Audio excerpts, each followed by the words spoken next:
Instituto Nacional de Antropología e Historia, 75 aniversario.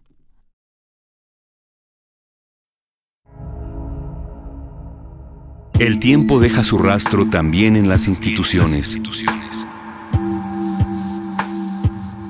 Las voces del conocimiento, el debate, la experiencia.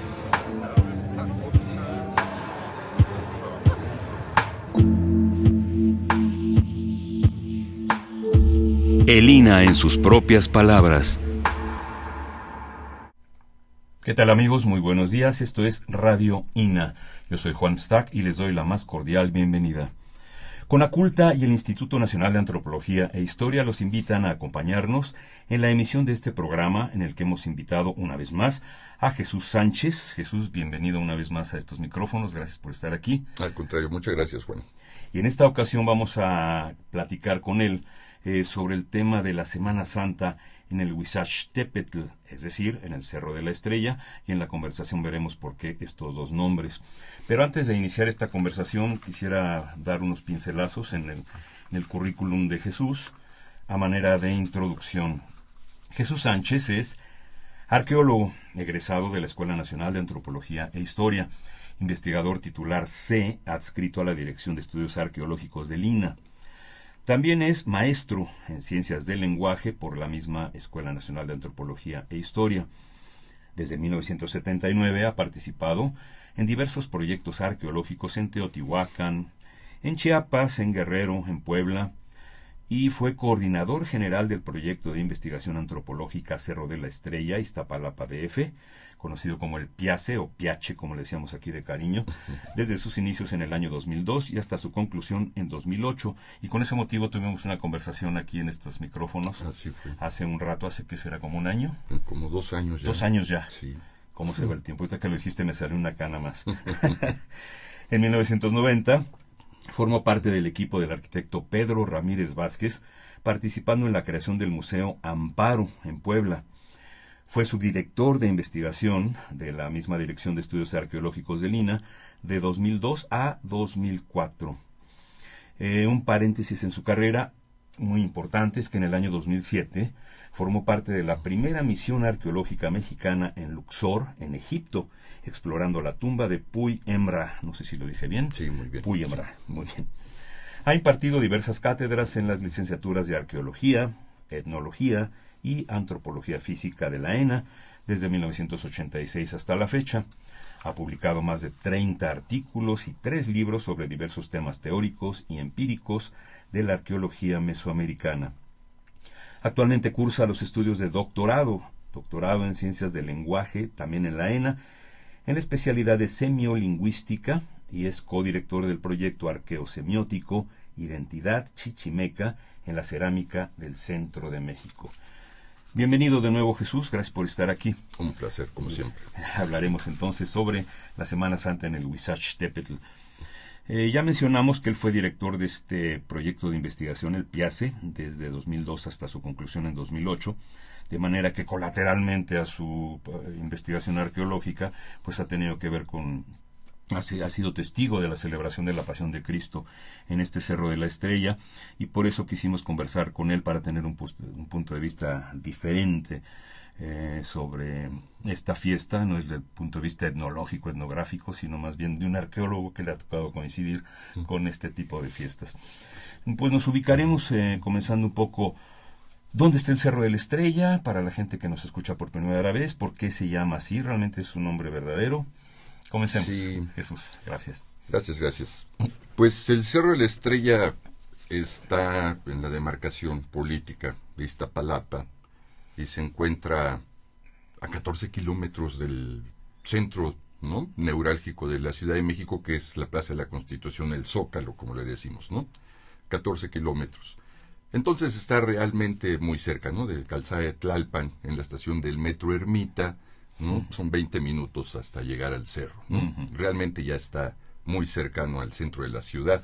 A medida que se extiende la ciudad, pues es muy interesante, ¿no? Mientras más grande es una ciudad, ¿verdad? Aquello que antes estaba lejísimos se convierte ya en parte del centro del mismo asentamiento. Y claro, es el antes caso estabas, del cerro, ¿no? estabas en Iztapalapa, en Coyoacán, en Tlalpan, y te decían, ¿vas a México? Así es. Vamos ¿verdad? a México a comprar algo. Totalmente, Sí. eran zonas para irse de fin de semana. Claro, ¿verdad? de veraneo. Sí, ahora ya no. Ahora hay que salirse de ahí el fin de semana. Muy lejos. Entonces, bueno, ahí se encuentra el Cerro de la Estrella, como se le conoce desde la época colonial, porque, bueno, a mediados del siglo XVII hay un repartimiento de esos territorios, ¿verdad?, del oriente de lo que era entonces la cuenca, el Valle de México, como le dicen, que en realidad es una cuenca, ¿verdad? No un valle. Cuenca de México. Y se reparten muchos de esos territorios y se están repartiendo, van de mano en mano, se van creando haciendas, desaparecen haciendas, se crean nuevas, y una de ellas se le entrega a un hacendado español de apellido Estrella. Ujú. Entonces, la hacienda de la Estrella era realmente grande y entre su territorio quedó integrado el cerro, ¿no? El cerro formaba parte de... Sí. O sea, entendamos que la hacienda no era solamente el edificio, la casa grande. Ajá. La hacienda es todo el territorio que abarca es una demarcación, ¿verdad? Ujú. Propiedad privada de fulano de tal y todo eso. Entonces, la hacienda tiene esas dimensiones. Entonces, este cerro quedó dentro de la hacienda de la Estrella, y se le empezó a llamar el Cerro de la Estrella. Ujú. O sea, que más bien habría sido el Cerro de la Hacienda de la Estrella, ¿no? Ujú. Y hasta la fecha se le conoce así. Pero en realidad en la época prehispánica, pues obviamente no tenía ese nombre. Hacia la llegada de los españoles, el cerro era conocido como el Huizachtepetl, ¿no? Ujú. El cerro del Huizache, porque pues justamente era la especie vegetal dominante en el cerro y en toda esa zona, ¿verdad? Alrededor del cerro. Entonces el cerro era el cerro del Huizache, el Huizachtepetl, y el entorno, toda la región era el Huizachtecatl, ¿no? Ujú. O sea, la región del Huizache, justamente. Según duda que antes de los aztecas, ¿no?, debió llamarse de otra manera. Por ejemplo, el Colhuatepec, ¿no? Colhuatepetl. Nosotros decimos hoy Tepec, ¿verdad? Ujú. Tepec, Los Tepetl. españoles, ¿no? Ecatepec, ¿no? Ujú. Entonces los españoles transforman el Tepetl, ¿no? Ujú. Que no lo podían pronunciar bien, entonces le quitan la TL y le ponen una C, un sonido Como K, ¿no? Chapultepec. Así es, por en realidad es ejemplo. Chapultepetl, ¿no? Ujú. Ejecatepetl, que es Ecatepec, Huizachtepetl, ¿no? Entonces el Colhuatepetl, ¿no? O el Cerro de Culhuacán, Ujú. justamente, ¿no? Que debió haber sido uno de los nombres más antiguos y conocidos, ¿no? Toda vez que Culhuacán se funda por ahí del año 900, después de Cristo, y está al pie justamente del cerro, ¿no? Así que estos son los distintos nombres que tiene el cerro, ¿no? Los que se le van cambiando, le van dando incluso otra identidad, naturalmente, ¿no? Pero nosotros pugnamos por recuperar su nombre prehispánico original, toda vez que además la hacienda ya no existe, Fíjate. ¿verdad? Y que es un nombre impuesto, ¿no?, por los españoles. Ujú. Entonces, pues, ¿qué podemos hacer los arqueólogos mexicanos mesoamericanistas sino pugnar un poco por recuperar ese pasado histórico, a veces escondido, a veces desconocido, y los nombres de las cosas nos ayudan mucho a esa recuperación? Así que Huizachtepetl decimos ahora, Muy bien. ¿no? Arqueólogo, mencionaste que era el huizache la especie predominante. Sí. Ya no lo es. Pues no, porque desafortunadamente, ¿no?, hay algunas políticas. Cuando las políticas se meten a hacer cosas en las que no tienen nada que hacer, hacen un desastre. Y es el caso en el cerro, ¿no? Porque pues se impuso, ¿no? Se impuso, digo, porque fue una decisión política, llenar el cerro de eucaliptos, ¿no? Ujú. Como sabemos, el eucalipto pues no es una planta nativa de México ni de Mesoamérica, es originaria de Australia, Ujú, ¿no? sí. En la época de Porfirio Díaz, Miguel Ángel de Quevedo era el regente de la ciudad, y en uno de sus miles de viajes, ¿verdad?, a Australia, le gustó mucho el eucalipto, se trajo acá unas especies, y aquí el eucalipto se regó como verdolagas. No solo en la ¿no? ciudad, sino en el país. En ¿verdad? el país entero, Sí. sí. Claro, hay una gran diferencia. Los eucaliptos australianos son de 100 metros de altura, ¿no? Quizás exagero, 99, ¿no? Son gigantescos, ¿no? Sí. Y aquí son muy pequeños, entonces no hay punto de comparación con un verdadero eucalipto australiano. Bueno, el hecho es que el eucalipto es muy agresivo, ¿no? Es muy celoso. es muy ególatra, no deja crecer absolutamente ninguna otra especie, ni de árbol, ni de plantas, ¿no? Entonces, por eso no se puede hablar de un bosque de eucalipto, ¿no? Porque en los bosques hay una gran diversidad de especies vegetales y animales. En el caso de una zona plantada con eucaliptos no ocurre esto. Es el eucalipto y nada más, ¿no? Suelta un aceite que impide que crezca la hierba, sí, ¿no? Como no hay hierba, no se produce suelo, ¿verdad? Como no hay suelo, pues no hay animales, ¿no? Y todo se empieza a desertizar. Creo que ni los pájaros anidan allí, ¿verdad? Que comen, porque no hay lombrices, no hay gusanos, claro, no hay tierra, vamos. Demasiado aromático. ¿Cuántos huizaches quedarán en la actualidad? ¿Hay algún En el censo? cerro sí, hay bastantes, ¿no? Sobre todo porque, bueno, déjame decirte, en los 8 años que estuvimos ahí, 7 años en el cerro, pues nos preocupamos un poco por cuidarlo, conservarlo, investigarlo, ¿no? Qué bueno. O sea, no solamente los compañeros biólogos de Lina, sino también invitaron a compañeros de la Escuela de Ciencias Biológicas del Politécnico para investigar al huizache, ver qué enfermedades lo aquejaban, ¿no? Cómo poderlo conservar mejor y todo esto. Entonces logramos desarrollar algunas actividades, ¿no? Algunas labores de conservación y para favorecer el crecimiento del huizache como la planta original y característica del cerro. Pero desafortunadamente el eucalipto sigue siendo ahí la planta dominante, ¿no? Hemos tratado de establecer, o bueno, intentamos, porque ya no estamos más ahí en el cerro, ya no somos responsables de él desde la perspectiva antropológica, pero sí intentamos, ¿no?, hacer varias cosas. Entre ellas está, por ejemplo, que junto con la Comisión de Recursos Naturales logramos crear el manifiesto de área, área natural protegida, Ajá, claro, ¿verdad? Pero también el decreto, ¿no?, de área natural protegida. Entonces, legalmente ya tiene documentos, ¿no? Ya existe una ley para proteger desde el punto de vista ecológico al cerro. Sí sigue siendo un gran pulmón al oriente de la cuenca. Sí, no.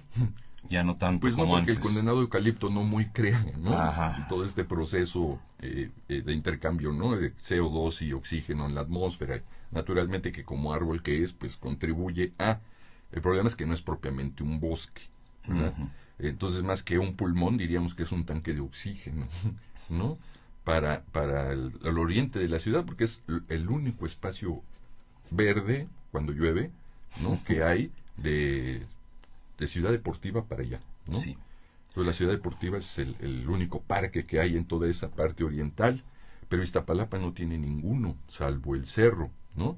Jesús, aunque ya lo mencionaste hace 2 años, ¿qué uso se le daba a esta región conocida hoy como Cerro de la Estrella o Cerro de Huixachtepetl? Sí. El... Pues, durante la época prehispánica, naturalmente que era un lugar de aprovisionamiento de recursos naturales, ¿no? De aprovechamiento de estos recursos muy variados, ¿no? Desde luego también fue un área de asentamiento humano, es la colonia teotihuacana, ¿no? Los teotihuacanos fundan ahí el primer asentamiento del que tenemos plena noticia. Parece que hubo uno en la época del preclásico, o sea, más o menos hacia el 800, 600 antes de Cristo. Quizás se encuentra abajo de las estructuras teotihuacanas y por eso no lo podemos detectar, y seguramente está abajo de la ciudad, ¿no? Toda vez que entendamos un poco que el cerro tenía un área de 1100 hectáreas, ¿no?, como cerro. De estas solamente sobreviven 160, ¿no? Así que gran parte de los asentamientos prehispánicos ya están abajo, ¿no?, de la actual Ciudad de México, de Iztapalapa, Culhuacán, Mexicalcingo, etc. Entonces, los teotihuacanos fundan ahí esta colonia hasta el año 300, y la fundan justamente para la explotación, el aprovechamiento más bien de los recursos naturales, la sal, el alga espirulina que se extraía de ahí, de esa zona lacustre salada, ¿no?, de la parte salada del lago, tezontle, y además de muchas especies vegetales que había, ¿no? Entre ellas el huizache, por ejemplo, ¿no?, que tiene ciertas propiedades medicinales y cosas así. Nopal, ya sabes todo eso, animales, ¿no?, un montón. Y bueno, toda la parte de agua dulce, ¿no? Y sobre todo por su punto estratégico, o sea, es una península que se introduce hasta la mitad del lago, ¿no?, del Gran Lago, así que se controla absolutamente todo desde el punto de vista económico, político, ideológico, ¿no? Así que bueno, todos estos van siendo los usos que tienen, ¿no? Es una colonia que se convierte poco a poco en un centro de poder, ¿no?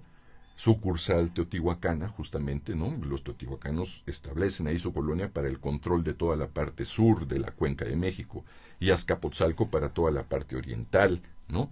Así que los teotihuacanos no solamente tuvieron su ciudad, la metrópolis teotihuacana que hoy conocemos ahí en el Estado de México, sino muchas otras ciudades de las que fueron fundadores: Azcapotzalco, Coyoacán, Ecatepec, entre otras muchas, ¿no? Hace pocos años se descubrió una estructura teotihuacana nueva, por decirlo así, digo, como nuevo descubrimiento, hace que unos 6 años, 8 Ahí años. en Iztapalapa, dices. Ajá, sí. Pues la que descubrimos, sí, en el 2004. 2004. Hace sí. 10 años, qué barbaridad. Ya te salieron 10 cañas. Hace otras me salieron, sí. Sí, hace 10 años, Aparte ¿no? del Templo del Fuego Nuevo, que ese ya se tiene conocimiento desde antes. Sí, porque ese está en la cima del cerro, ¿no? Y bueno, ese se te ha tenido noticia toda la vida, ¿no? Sí. Desde que lo fundaron los culhuacanos por ahí del año 800.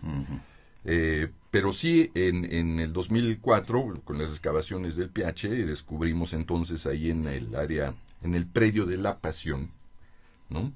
Esta estructura piramidal, originalmente teotihuacana, construida hacia el año 500, ¿no?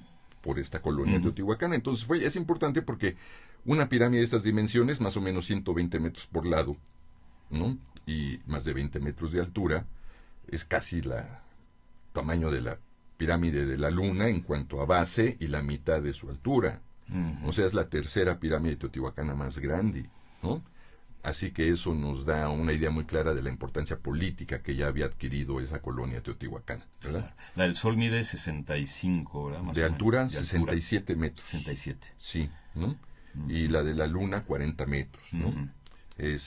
Así que bueno, esta pirámide de aquí del Huizachtepetl pues era muy importante. No es propiamente una pirámide como las que vemos allá en la metrópolis teotihuacana. Es la falda, ¿no? La ladera norte del cerro, muy abrupta, porque allí hay muchos afloramientos, ¿no? De roca volcánica. Es la que aprovechan los teotihuacanos para revestirla, ¿no? Entonces crean una pirámide utilizando como núcleo de la misma todo el afloramiento rocoso, ¿no? Entonces es muy sui generis, digamos, este sistema constructivo, porque no lo desarrollan los teotihuacanos. Los teotihuacanos siempre hacían los edificios aislados, ¿no? De manera que pudieran verse por los 4 costados. ¿Por qué construyen este edificio adosándolo, ¿no? A la ladera, utilizando la ladera pues como núcleo? Pues seguramente por la cuestión de los afloramientos, que tendrían algún significado más allá de lo propiamente económico, ¿no? Y social, ¿no? Un significado ideológico. Entonces ahí está, y hacia el año 700 se construye una segunda etapa, ¿no? De este montículo, pero ya no solamente por los teotihuacanos, sino los teotihuacanos junto con los chichimeca culhuaque, ¿no? Que llegan aquí al cerro hacia ese año, hacia el 670-700. Y se hibridizan con los teotihuacanos. Hay una aceptación clara, ¿no? Contundente, se ve, como si hubieran sido parientes, podemos decir, ¿no? Que finalmente regresan a casa, se hibridizan culturalmente, se mestizan biológicamente, y a la larga esta es la sociedad que se va a convertir 200 años después en la sociedad culhuacana, ¿no? Que va a enseñorear todo el altiplano central desde el 800 hasta prácticamente el año 1200, 1300, ¿no? Cuando los tepanecas y los chichimecas de Xolotl empiezan también a apoderarse de todo este territorio. Así que el Cerro de la Estrella, el Huizachtepetl va a tener, fíjate cómo es, ¿no? la costumbre. Que a veces si no un es muy taxista buena. que te lleve a Huizachtepetl no te va a poder llevar. No me va a decir que yo lo seré, ¿verdad? Sí, ¿verdad? Entonces sí, acá en el cerro pues hay varias usos, funciones que ha tenido a lo largo de su historia.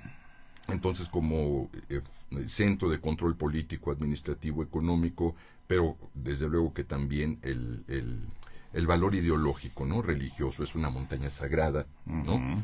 Platicábamos un poco con Gaby antes del programa, ¿no? Que el Cerro de la Estrella, desde el punto de vista económico y político, es un puesto de control, porque yo desde el cerro puedo ver absolutamente todo lo que está pasando, ¿no?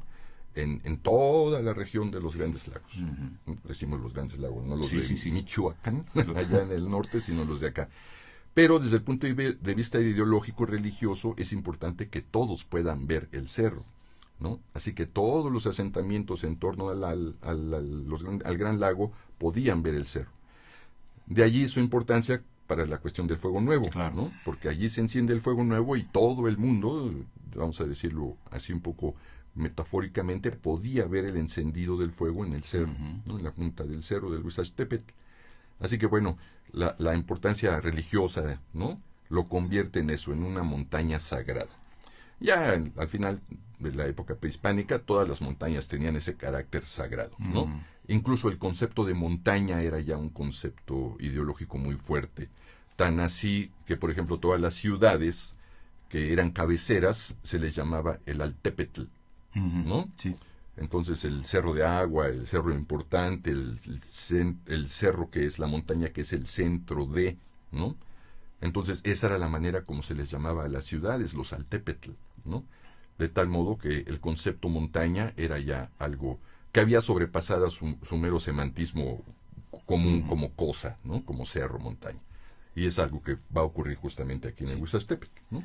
Mencionamos la flora, pero no la fauna. ¿Se sabe qué fauna había en esta región desde aquella época? Sí, pues fundamentalmente roedores, ¿no? Conejos, liebres, ardillas, etcétera, etcétera.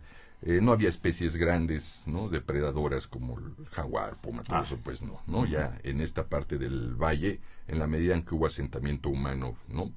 Durante muchísimos cientos de años, Teotihuacán, por ejemplo, ¿no? Pues estas especies ya no van sobreviviendo aquí, ¿no? Pero sí en el entorno de la cuenca. De manera que las especies animales pues son realmente pocas de las que se tiene noticia, que nos llega a través de las versiones de la historia de Bernal Díaz del Castillo, Hernán Cortés, ¿no? Porque bueno, pues desafortunadamente toda la invasión urbana en el cerro pues no ha permitido, ¿verdad?, exploraciones arqueológicas ni de otra naturaleza para determinar con toda, digamos, conocimiento la biota que había en el cerro en la época prehispánica, ¿no? Pero lo que sí podemos saber a través de las excavaciones es con el análisis de la semilla, el polen, ¿no? Pues las especies vegetales que habría, ¿no? Y de ahí se puede inferir un poco qué especies animales habría también, pero fundamentalmente roedores de gran tamaño, como los conejos, y aves, ¿no? Muchas clases de aves. Bien. Águilas entre ellas, desde luego que sí. ¿Con qué se encuentran los europeos cuando llegan aquí? O sea, ¿en qué momento está de su desarrollo esta región? Hoy pues era el centro del mundo. Nada más. Nada más y nada menos, ¿no? Pues imagínate, aquí estaba la capital del imperio, ¿no? Del imperio mexica, Tenochca, del imperio Culhua mexica. Así que este era el centro del mundo, en la parte norte del continente, ¿no? Así que cuando llegan los españoles, pues su asombro es gigantesco, no solamente por encontrarse en una región tan paradisiaca como era la Cuenca de México en esa época, sino, pues imagínate su sorpresa de una ciudad construida sobre el agua, ¿no? Entonces Cortés y Bernal Díaz del Castillo dicen que es una Venecia, ¿no?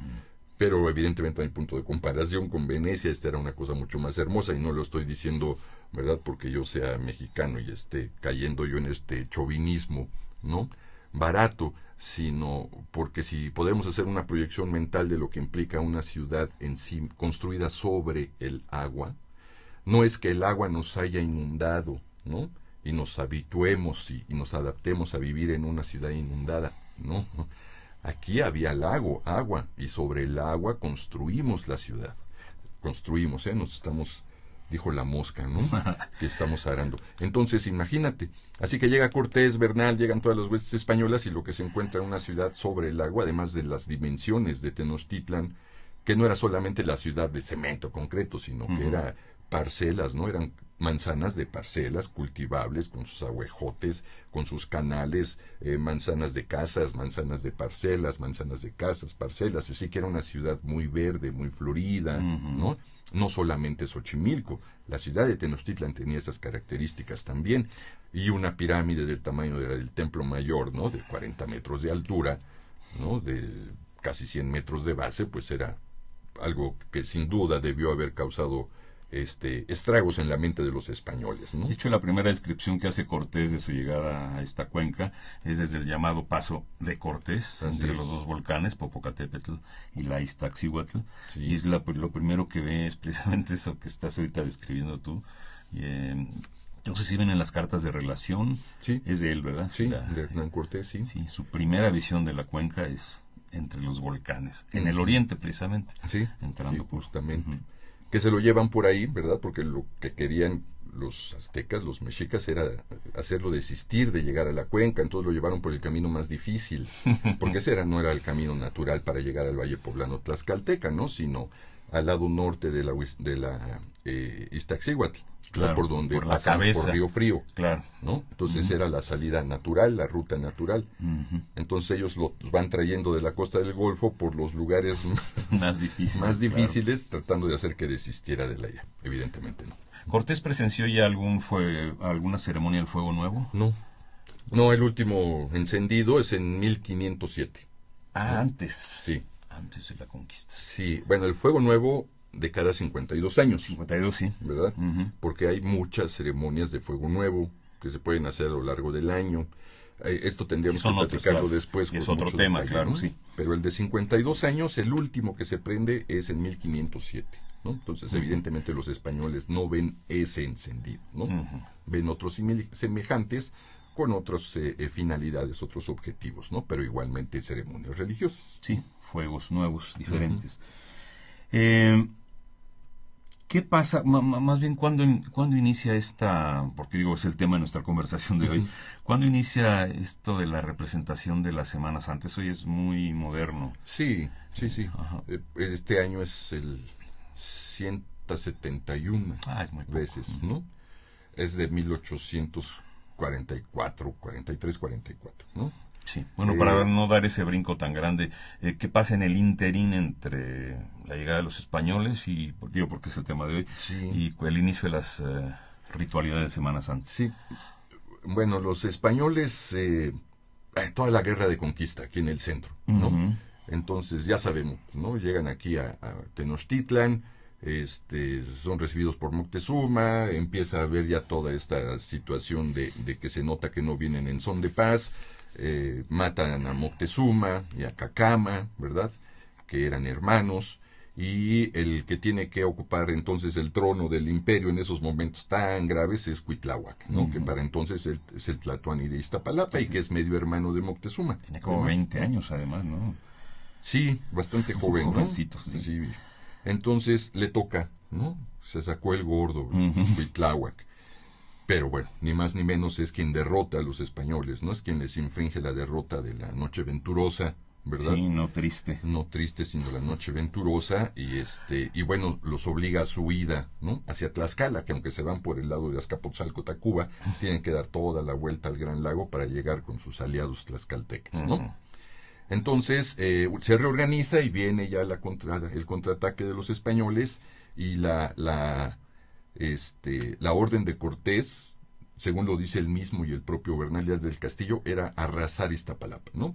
No dejar piedra sobre piedra, en venganza de que había sido derrotado por Cuitláhuac, ¿no? Cuitláhuac ya había muerto para entonces, ¿no? Porque esto ocurre en 1521 y la derrota de los españoles es en 1520, ¿no?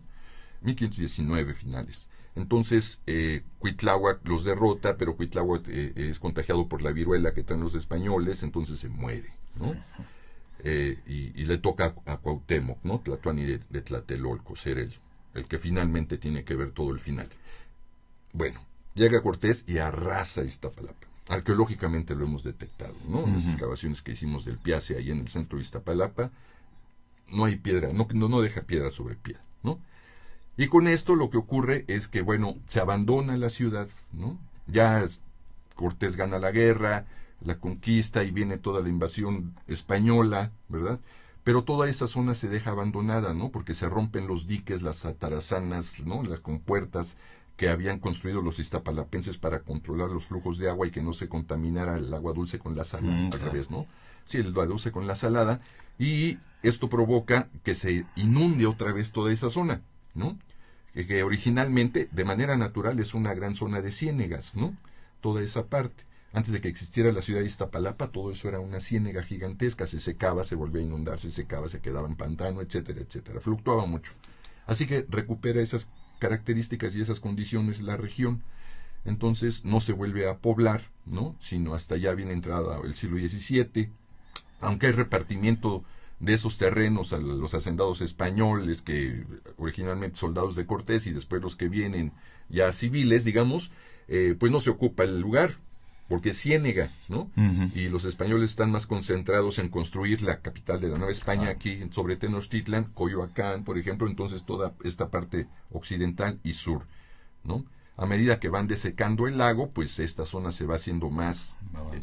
va avanzando, pero se va haciendo más difícil de habitar, ¿no? Por el salitre, porque va quedando aflorado todo el salitre a medida que se va secando el lago, etcétera, ¿no? Entonces no se usa mucho para el cultivo. Así que finalmente es en 1700, por ahí de 1700, que con la hacienda de La Estrella, se empieza a recuperar un poco la vida en toda esa región oriental de la ciudad, ¿no? O de la cuenca. Y bueno, ya para entrar el siglo XVIII, pues ya se recupera nuevamente, se empiezan a hacer las labores de cultivo y todas estas cosas. Se construye hacia finales del siglo XVIII la iglesia de San Lucas, ¿verdad? Sobre lo que fue el recinto sagrado de Iztapalapa, ¿no? El recinto sagrado de la ciudad prehispánica.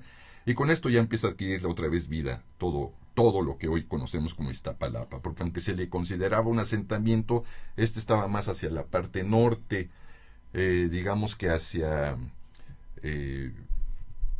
hacia Michoacán, ¿no? Más o menos, o sea, por donde está la ciudad deportiva, hacia esa es parte donde se va concentrando la población durante la época colonial. En Michoacán era un barrio muy importante. Muy, muy importante, así como ¿no? Era también una de las pequeñas ciudades, ¿verdad?, de la época prehispánica, ¿no? A medida que va creciendo la ciudad de Tenochtitlan, ¿verdad?, pues Michoacán va quedando así como un poblamiento anexo, ¿no?, conurbado a Tenochtitlan. Y bueno, con este desarrollo ya, ¿verdad?, la recuperación de la vida, digamos, en esta región, pues, sobre todo a través de la evangelización y todo esto, ¿verdad? Entonces, se cuenta la leyenda, ¿no?, que hacia el año 1723,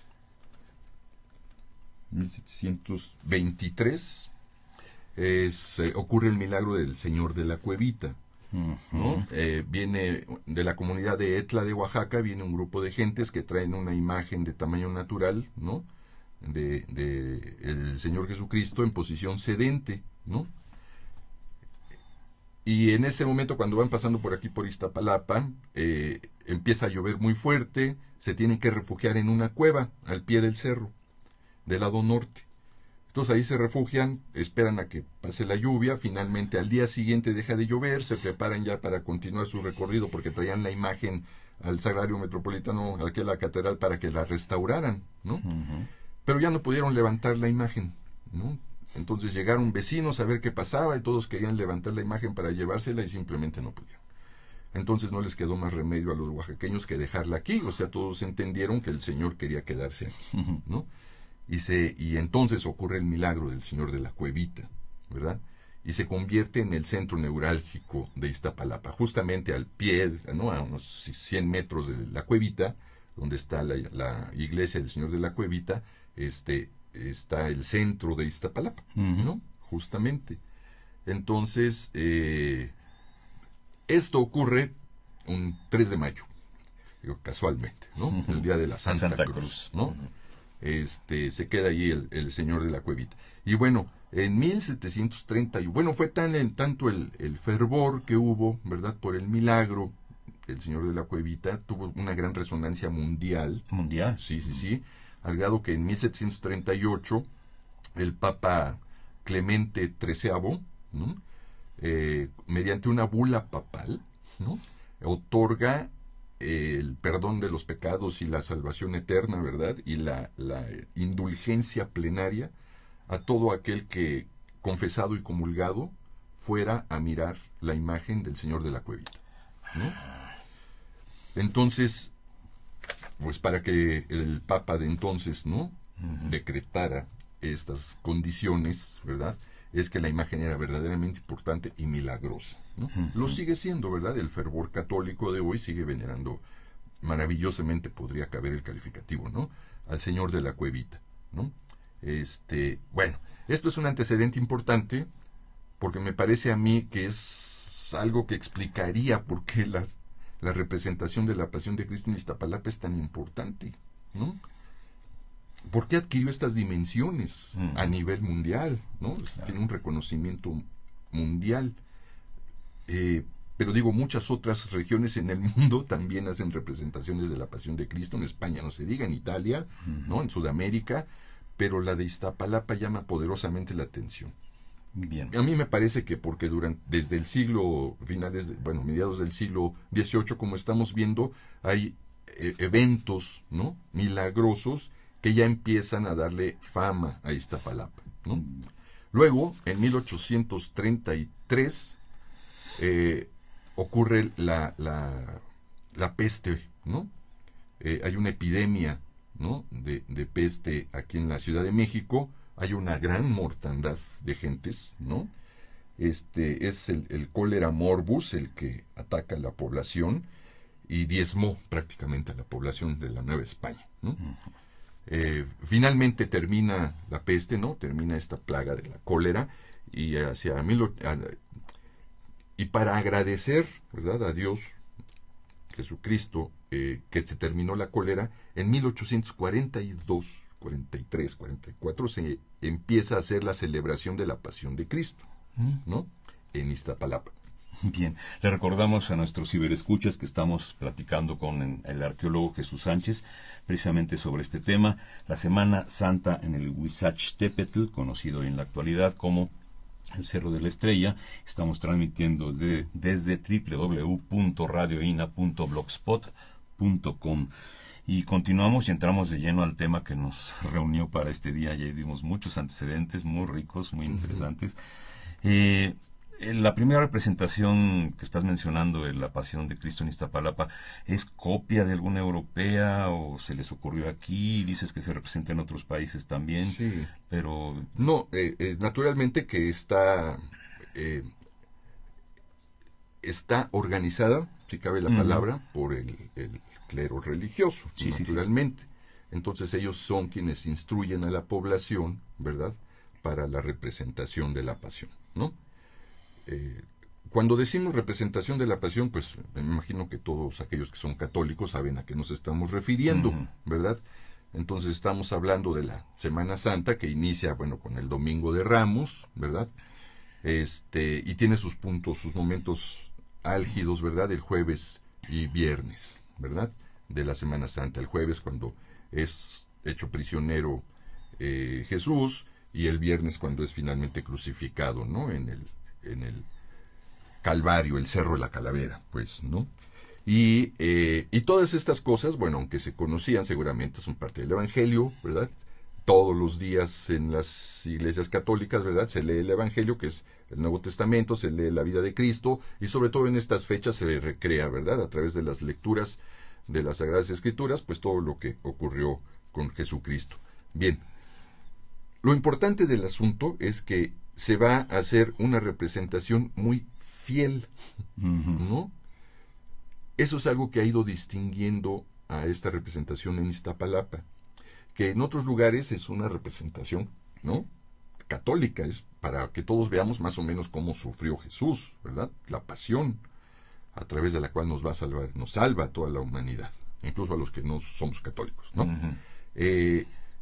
Pero aquí en Iztapalapa se toma muy en serio la representación. Yo pienso que por el fervor del Señor de la Cuevita, porque no es que ya ocurrió el milagro y se acabó, no, sigue siendo muy milagroso. Entonces infinidad de gentes acudían de todas las regiones del país, por lo menos a Iztapalapa, a pedirle un milagro al Señor de la Cuevita, y se los concedía, ¿no? De ahí que va adquiriendo tal celebridad, ¿no?, tal importancia en el culto católico. Y si ahí se hace la representación de la Pasión, porque si bien el cólera morbus atacó a toda la población, ¿verdad?, y para agradecerle a Dios que ya nos salvó de esto, vamos a hacer la representación de su Pasión, ¿por qué no lo hicieron en Xochimilco? ¿Por qué no lo hicieron hacia la parte occidente, en Chapultepec, por ejemplo, o en el Tepeyac, claro, otro ¿no?, cerro. Sino que eligen el Cerro de la Estrella, como ya le dicen entonces, o sea, el Huizachtepetl. ¿Pero por qué? Porque allí está el Señor de la Cuevita, ¿no? Pues la representación se hace sobre la pirámide, ¿no?, que está ladera arriba de la cueva, justamente. O sea, es bien interesante. Imagínense, nuestros radioescuchas, una ladera de un cerro, ¿verdad? Hacia donde se junta con el agua, ¿verdad? Esta ladera, con el agua del lago, ¿verdad? Ahí está la cueva. Arriba de la cueva, unos 100 metros, ahí está la pirámide teotihuacana, ¿verdad? Y hasta allá arriba, otros 150 metros allá arriba, está el Templo del Fuego Nuevo. Pero podemos decir que todo está en línea recta, ¿no? En una línea, cueva, Templo Teotihuacano y Templo del Fuego Nuevo, ¿verdad? Entonces, la pirámide es una plataforma, ¿verdad? Pero que ni mandada a hacer para representar allí la pasión de la crucifixión, ¿no? Entonces, por eso me parece a mí que se elige ese lugar para que allí, en Iztapalapa, fuera esta representación. Pero digo que tiene otra esencia, porque la gente se prepara. Si yo digo que durante todo el año, estaría mintiendo. Se preparan desde niños, ¿no? Porque representar al Señor, ¿no? Representar a Jesucristo, bueno, ¿no? O sea, ni siquiera el actor profesional, que me parece, tendría la comprensión de lo que esto significa, ¿verdad? Porque no están haciendo una película. Aquí van a personificar, ¿verdad? Y es, en cierto grado, muy realista, ¿no? Sí lo chicotean de a de veras, sí, ¿no? Sí. Que está representando a Jesús. La cruz pesa 90 kilos, ¿no? Y la tienen que andar paseando porque se hace todo el Vía Crucis, ¿no? Con todas las estaciones que litúrgicamente sabemos que existen, hasta que llegan allá arriba, ¿verdad? Y junto con ellos los van ayudando los nazarenos, o sea, los nazarenos de pronto también entran a auxiliar, ¿verdad? A quien está cargando la cruz, y les ayudan un tramito a cargar la cruz para que descanse un poco y continúe el Vía Crucis. Los soldados romanos, ¿verdad?, se la creen de a de veras, ¿no? Entonces, eso es algo que no puedes evitar caer en ese fervor, porque de pronto se te olvida que estás en el siglo XXI, en la Ciudad de México, y estás viendo una representación. Está todo tan bien escenificado que parece que estás ahí, ¿no? Parece que hemos regresado al tiempo y estamos viendo lo que ocurrió con Jesucristo. Entonces, a mí me parece que es que no sé cómo decirle, el éxito, ¿verdad?, mundial que tiene la representación de la Pasión es porque los iztapalapenses que la representan, ¿verdad?, se han preparado desde niños para que, llegado el momento, sean derechosos de representar a Jesucristo, ¿verdad? Entonces tienen que llevar, dicen, una vida muy, muy sana, muy fervorosa, muy religiosa, ¿verdad? Y todas estas cosas, porque de otro modo no puede un bellaco, ¿verdad?, representar a nuestro Señor Jesucristo, ¿no? Y así por el estilo todos los demás, ¿no? Esto no quiere decir que los soldados tienen que ser unos hijos, ¿verdad? No. Pero sí tienen que tener ese fervor, ¿verdad? Y lo tienen, vaya que lo tienen. Porque además otra cuestión importante es que la representación de la Pasión está todavía, espero que así sea, pero hasta donde yo me quedé en 2008, en 2005 todavía estaba organizada por la población, ¿no? Sin intervención del cura ni de la delegación, ni ¿verdad? El cura. No, esto lo organiza la población, ¿no? Es un comité añejísimo, ¿verdad?, de más de 150 años de existencia, donde ser parte del comité organizador de la representación es algo como una mayordomía, ¿verdad? O sea, entendemos, ¿no?, en las formas de organización de las comunidades mexicanas, el mayordomo es un pobre que tiene que cargar con trabajo gratuito para la comunidad, ¿no? En diversas cosas, en organización de fiestas, en organización administrativa de los recursos comunales, en lo que sea. Las mayordomías, entonces, son formas de adquisición de prestigio porque es trabajo comunal gratuito, es para beneficio de toda la comunidad. Bueno, algo semejante ocurre con el comité organizador, ¿no?, de la representación de la Pasión. Y cae todo en sus manos, ¿verdad? Ellos tienen que organizar, juntar el dinero, ver quiénes van a ser los que van a representar la Pasión en cada año, que toda la población se organice para ver dónde va a estar el Vía Crucis, en la plaza central organizar todo donde Jesús es juzgado, azotado, y todo eso que implica. Jesús, supongo que Jesús, te dije Jesús. Sí, mejor dime Chucho para no confundirnos. Chucho. Supongo que la organización de esta fiesta empezó como una fiesta chiquita que ha ido creciendo, digamos, se le han ido aumentando episodios, etapas al Vía Crucis, al juicio, a todo lo que van declarando, las 7 palabras, ha ido creciendo esta fiesta. Mira, hasta donde yo tengo noticia de lo que platicábamos con los compañeros del comité organizador, desde sus orígenes. Tenía todas las etapas que tiene en la actualidad. Sí, precisamente porque la primera vez que se hace la representación es fervorosa, porque se le está agradeciendo a Dios que se acabó el cólera, ¿no? O sea, los que sobrevivieron, ¿no?, hacen esta representación con mucho fe, ¿no?, con mucho fervor. Entonces, está muy bien organizada desde entonces, al parecer, ¿no?, por lo que nos cuentan las gentes y por lo que nosotros podemos, digamos, interpretar de la situación en la que se está viviendo, ¿no?, en la Ciudad de México en 1842, ¿no?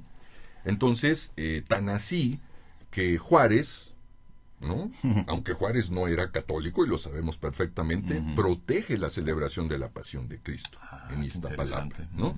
Entonces establece lo que podemos llamar decretos para que esto se siga representando, se le den todas las facilidades a los pobladores de Iztapalapa para que sigan representando la Pasión, ¿no? Es auténtica en todos los sentidos, ¿no?, porque está organizada por el pueblo. Por eso decía yo que hasta donde me quedé más o menos en el 2005, esto seguía siendo muy auténtico. Evidentemente hay muchos industriales de Iztapalapa que hacen sus aportaciones para la fiesta, ¿no? A partir del 2006, más o menos 2005, ¿no?, empieza a haber otros intereses, ¿no? Televisa es quien tiene los derechos para transmitir la Pasión de Cristo, a nivel mundial, ¿verdad? Entonces, esto significa que tiene que haber un permiso de la delegación, ¿no? La delegación empieza a inmiscuirse en el comité organizador, ¿no?, porque se dan cuenta del impacto turístico. Es decir, no podemos darle el concepto de celebración a esta representación, ¿no? Es una pasión, lo que se está representando es la muerte del Señor Jesucristo, ¿no? Entonces, de ninguna manera se celebra. Se celebrará su resurrección, ¿verdad?, al final, hasta el domingo, ¿verdad?, de resurrección. Yo no he vuelto más a Iztapalapa desde el 2008, ¿no? Realmente no sé cómo esté ahora la organización, ni nada de esto, ¿no? Ya perdí todo el contacto con los compañeros, ¿no?, allá. Pero en la medida en que, bueno, de pronto cada año me asomo un poco a la tele a ver la representación, pues se sigue realizando y todo lo demás, ¿no? Pero los compañeros de Iztapalapa se esfuerzan por seguir manteniendo la tradición original, ¿verdad?, y prepararse durante muchos años para que finalmente llegue el momento de hacer su participación y su representación, porque, bueno, no es solamente la Ciudad de México la que va a ver la representación, ¿no? Vienen gentes de otros países a ver esa representación porque es de las más auténticas en el mundo, ¿no? Entonces, y eso es un mérito totalmente de los iztapalapenses, de los 8 barrios de Iztapalapa, ¿no? Entonces, eso es lo que a mí me parece que lo hace distinto de celebraciones en otros lugares del mundo, incluso en Italia, ¿no? No tiene este carácter tan tomarlo a pecho, ¿verdad?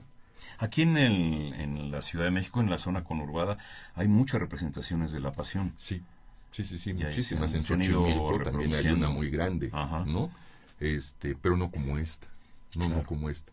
Bueno, aprovechando este tipo de fervor, este tipo de participación de la gente, y ahora sí que aprovechando que tú estuviste en el Piace y tú como arqueólogo, ¿cómo se puede aprovechar este fervor de la gente, esta participación ciudadana para la preservación del patrimonio arqueológico, para el patrimonio cultural en general?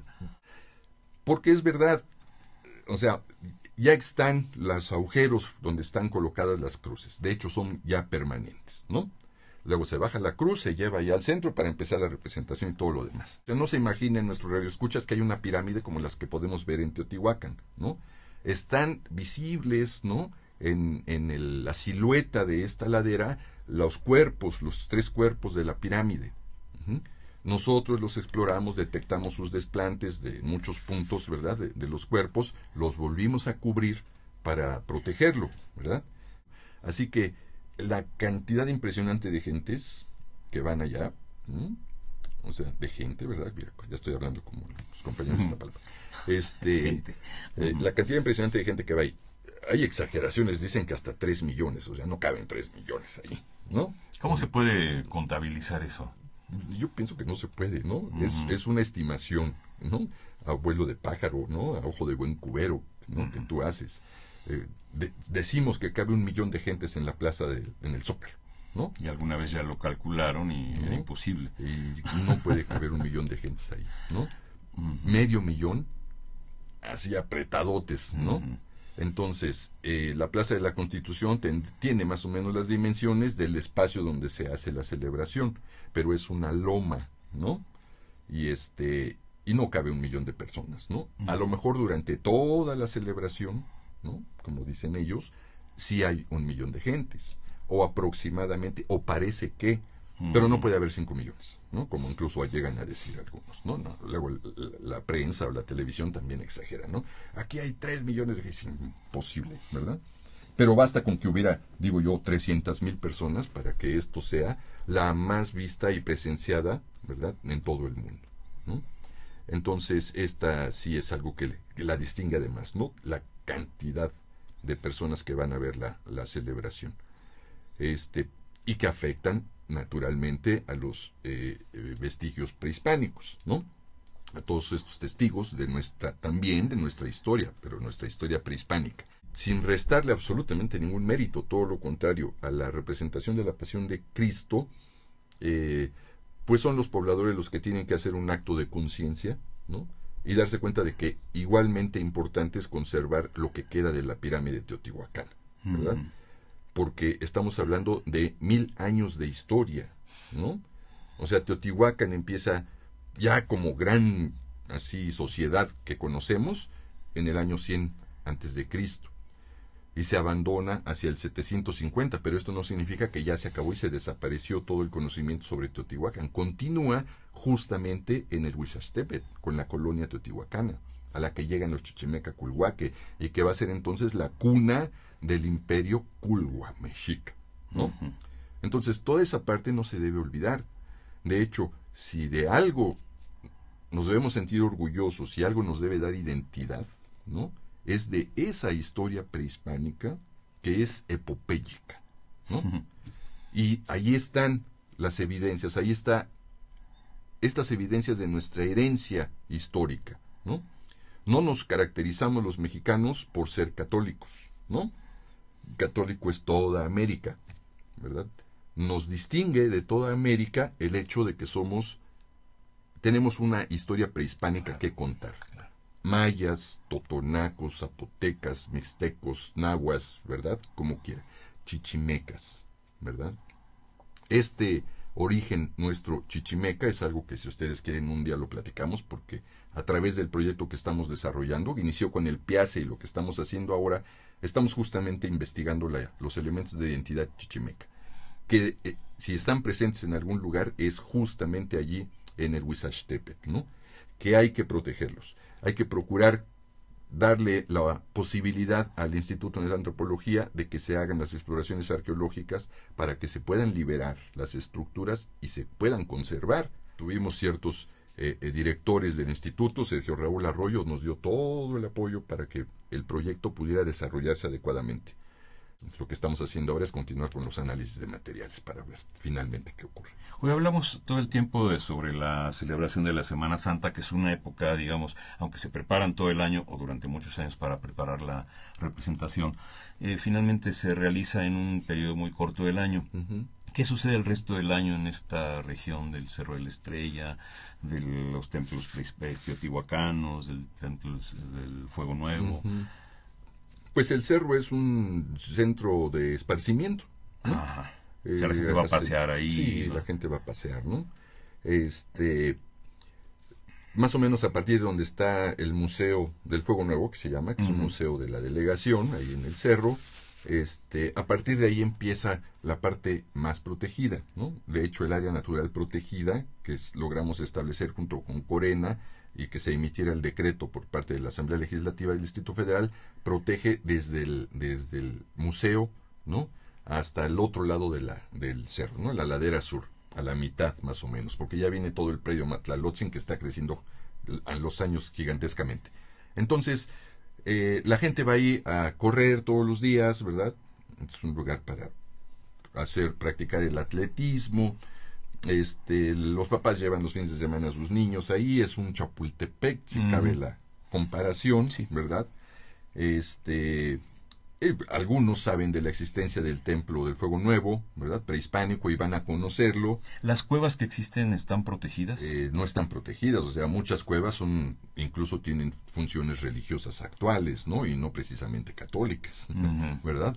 Hay una gran cantidad y variedad de cultos, ¿verdad?, que se hacen presentes ahí en las cuevas del cerro, ¿no?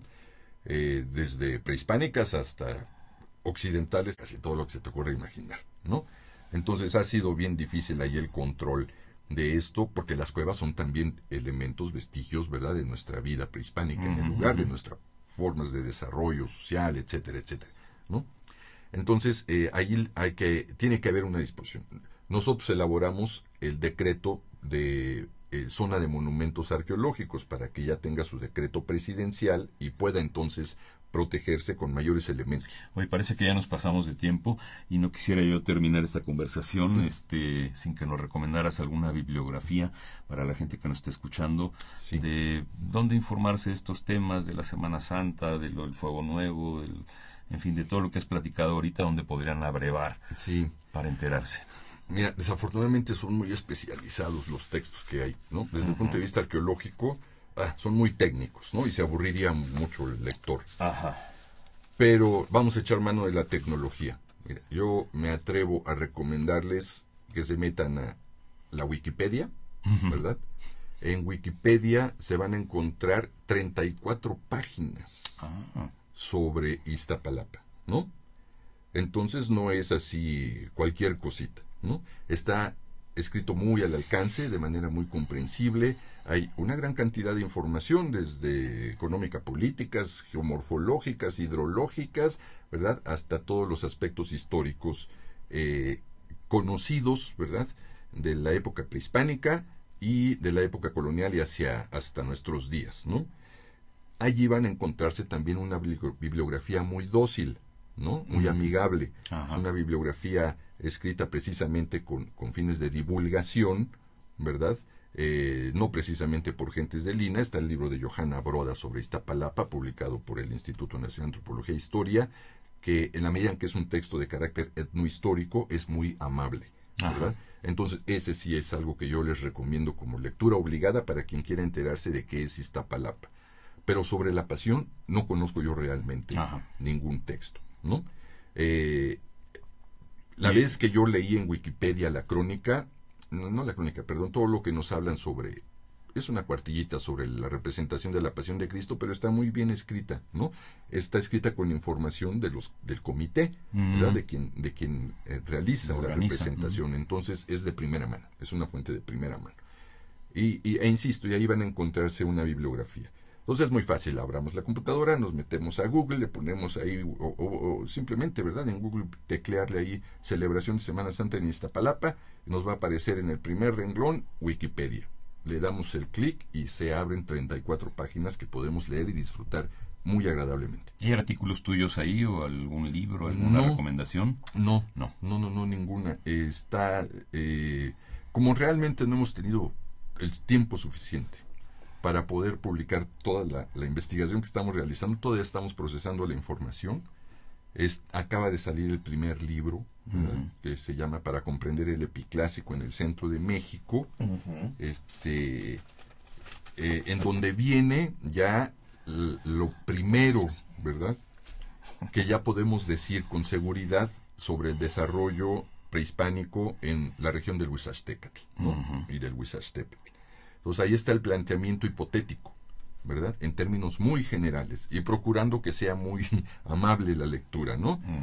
La primera parte es muy técnica, pero la última parte tratamos de que sea más un relato histórico, ¿verdad? Esas hipótesis que están ahí planteadas es lo que estamos tratando de corroborar ahora con el proyecto que estamos desarrollando. Muy bien, pues terminamos.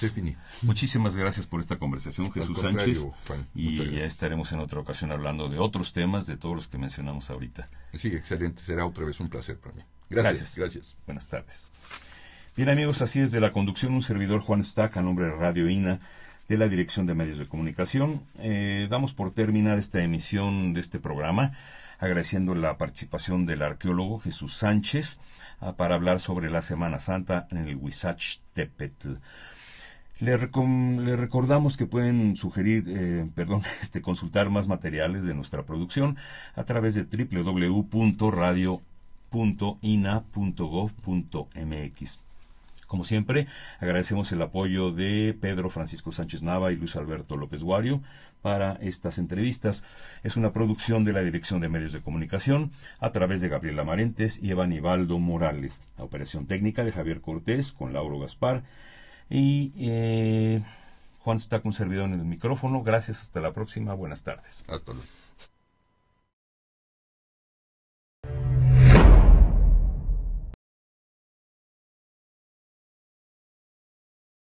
Instituto Nacional de Antropología e Historia, 75 aniversario.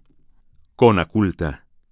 Las opiniones y comentarios aquí expresados son de entera responsabilidad de quienes proporcionan la información y no representan necesariamente las opiniones de Radio INA ni comprometen el pensamiento editorial del Instituto Nacional de Antropología e Historia.